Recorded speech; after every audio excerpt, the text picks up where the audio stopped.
Let us pray in the name of the Father, and of the Son, and of the Holy Spirit. Amen. O Jesus, through the Immaculate Heart of Mary, I offer you my prayers, works, joys, and sufferings on this day for all the intentions of your Sacred Heart, in union with the holy sacrifice of the Mass throughout the world, in reparation for my sins, for the intentions of all my relatives and friends, and in particular for the intentions of the Holy Father. Amen. Let us pray for the intentions of the Holy Father for the month of May, for church movements and groups. We pray that church movements and groups may rediscover their mission of evangelization each day, placing their own charisms at the service of needs in the world. Our Father, who art in heaven, hallowed be thy name. Thy kingdom come, thy will be done, on earth as it is in heaven. Give us this day our daily bread, and forgive us our trespasses, as we forgive those who trespass against us. And lead us not into temptation, but deliver us from evil. Amen. Hail Mary, full of grace, the Lord is with you. Blessed are you amongst women, and blessed is the fruit of thy womb, Jesus. Holy Mary, Mother of God, pray for us sinners, now and at the hour of our death. Amen. Glory be to the Father, and to the Son, and to the Holy Spirit, as it was in the beginning, is now, and ever shall be, world without end. Amen. My dear friends, the Word of God welcomes us this morning. And as we prepare ourselves to enter into this new day, as we prepare ourselves to spend this time with God, let us close our eyes at this moment and let us praise the Lord. Let us thank Him that He has woken us up this morning. He has given us good health. He has kept us in His love. Most importantly, we see that at every moment His gaze is upon us. He loves us. He protects us. He guides us. And for that, let us praise the Lord. Let us thank the Lord.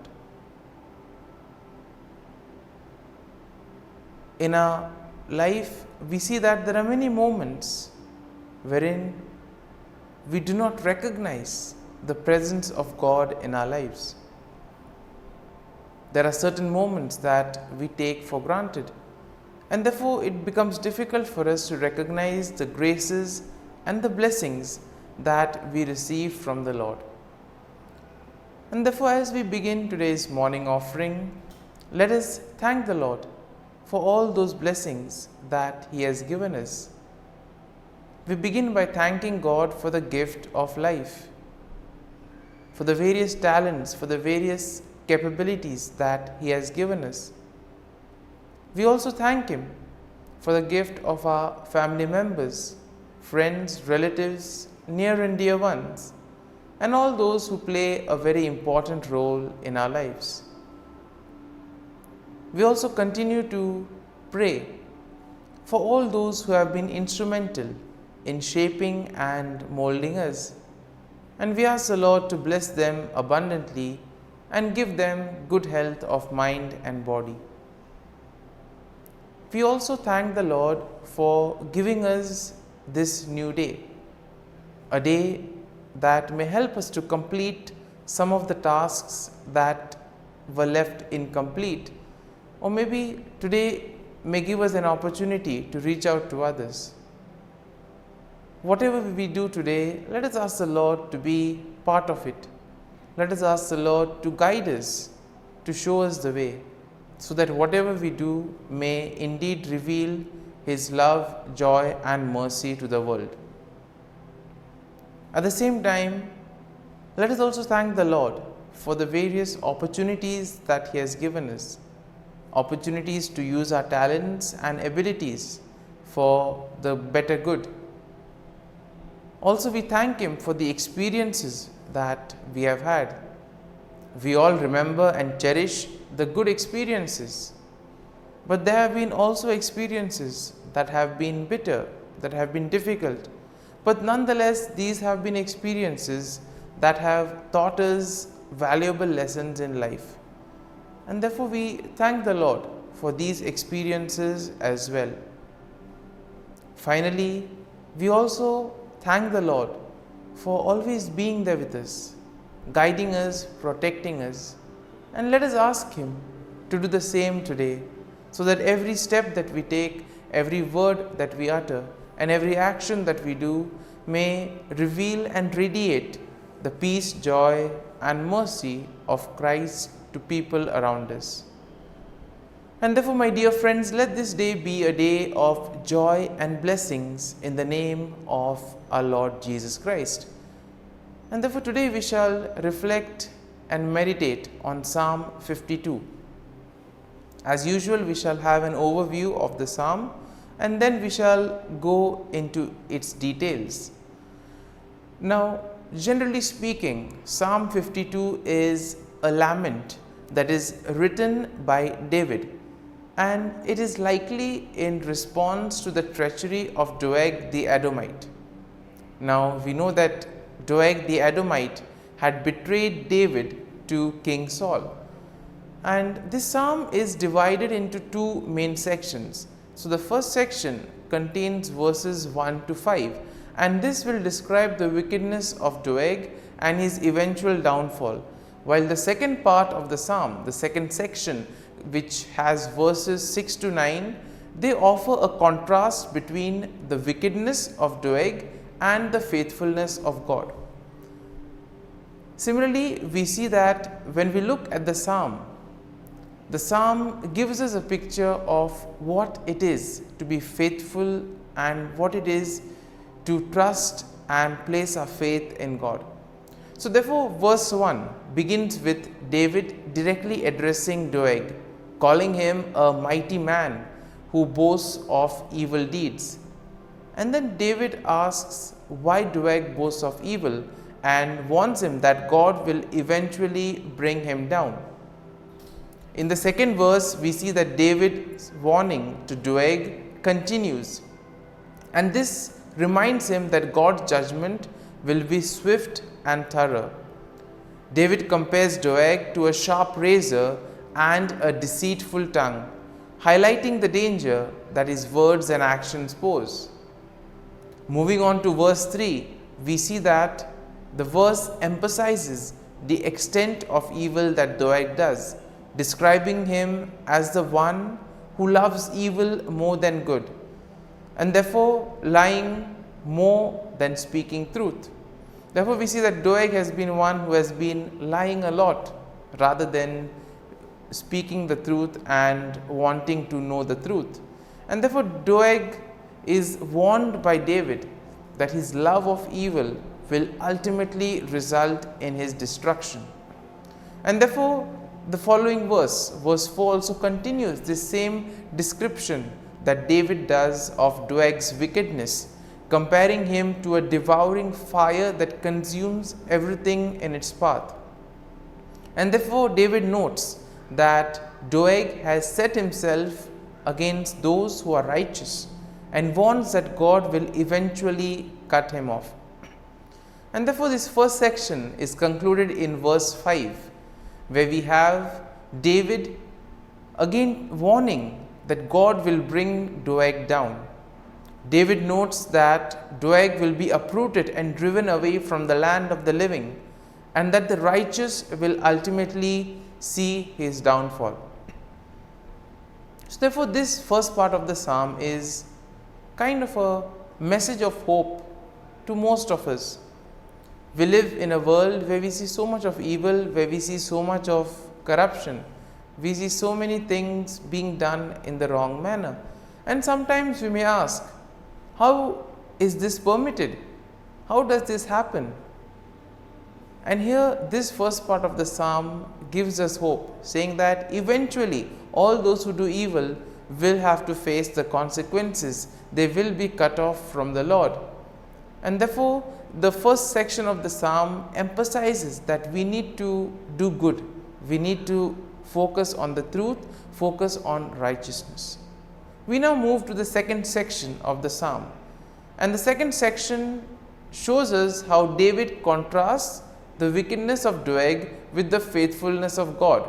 And therefore, this begins in verse 6 with a statement of faith in which David declares that he trusts in God's steadfast love and mercy. Now, verse 7 continues with David's description of God's faithfulness, noting that God will ultimately bring down those who trust in their own strength and wealth. And therefore, we are called to place our faith and trust in God. When we place our faith in ourselves or in the worldly things, ultimately they will lead to our downfall. And therefore, David compares the wicked to a green olive tree, which may flourish for a time, but will eventually wither and die.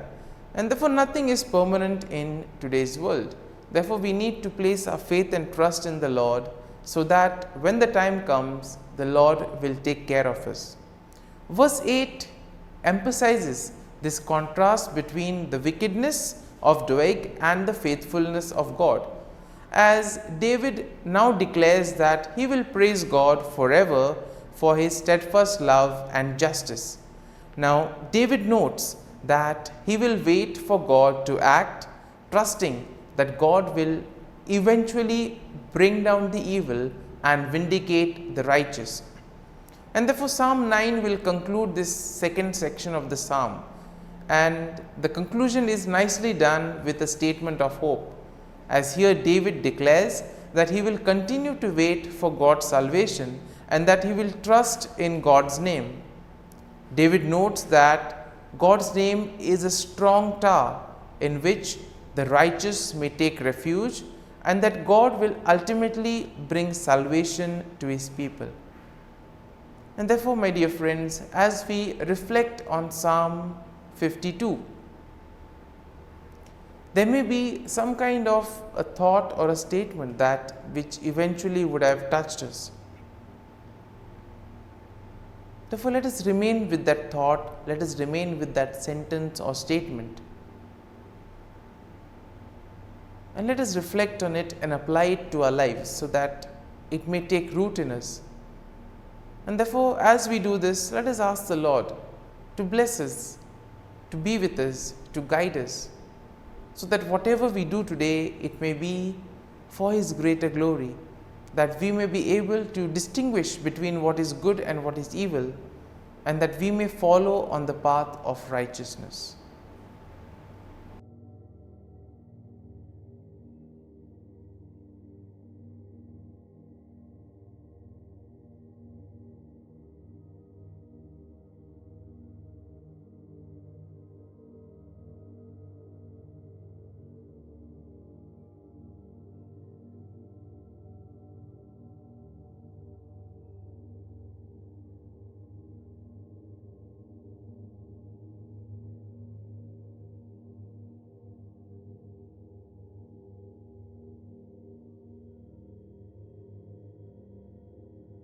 Prayer to Saint Michael the Archangel for protection. Saint Michael the Archangel, defend us in battle. Be our defense against the wickedness and snares of the devil. May God rebuke him, we humbly pray. And do thou, O Prince of the heavenly hosts, by the power of God, Thrust into hell Satan and all the evil spirits who prowl about the world, seeking the ruin of souls. Amen. Act of Adoration. O Sacrament most holy, O Sacrament divine, all praise and all thanksgiving be every moment thine. Saint Gertrude Prayer for souls in purgatory. Eternal Father, I offer Thee the most precious blood of Thy divine Son, Jesus, in union with the masses said throughout the world today, for all the holy souls in purgatory, for sinners everywhere, for sinners in the universal church, those in my own home and within my family. Amen. May the divine assistance remain always with us, and may the souls of the faithful departed through the mercy of God rest in peace. Amen. Glory be to the Father, and to the Son, and to the Holy Spirit, as it was in the beginning, is now, and ever shall be, world without end. Amen.